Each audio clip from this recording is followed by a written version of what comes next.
Yeah, we're back, YouTube. Thanks for tuning in. As always, I appreciate that.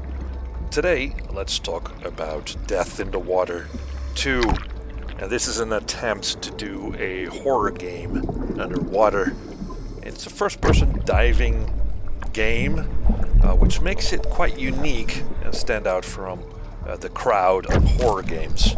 Not in the least because through amazing graphics and audio, the game really makes an effort to make you feel like you're underwater.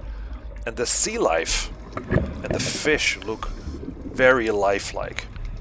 So there's really this sense of wonder as well as terror as you make out this shadow in the distance, which turns out to be some kind of giant octopus that's sort of chasing you.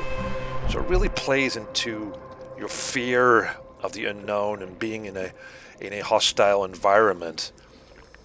The problem here is it's just a shame that there isn't much of a game here. Each dive, the game sort of tells you to go explore old wreckages or go someplace, but when you do, it's almost always a disappointment. There's really nothing to see there. Also, the game wants you to look for chests that contain valuables that you can use to upgrade your gear, but these chests sort of blend into the environment, and looking for them gets old real fast, and you just feel like you're wasting your time. Talking about time, once your time runs out, because it does, the game wants you to kill as many sea creatures as possible.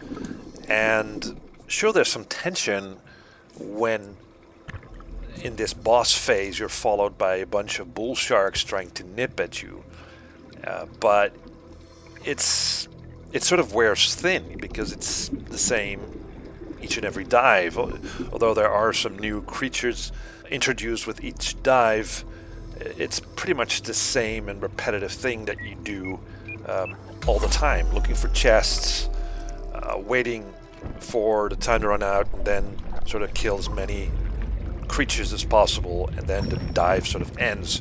There's really not much context here, no story, and it's just such a waste. It's such a disappointment because, again, the graphics and the environments, it all looks so lifelike and real and just beautifully animated.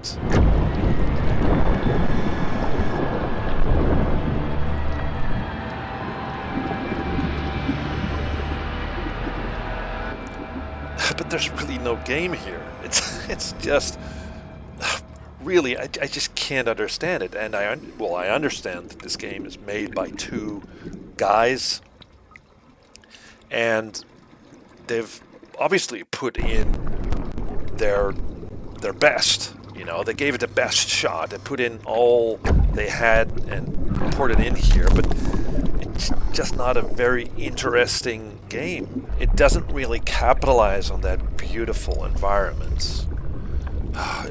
I care about this game because it has so much potential to be a game, but it really isn't a game.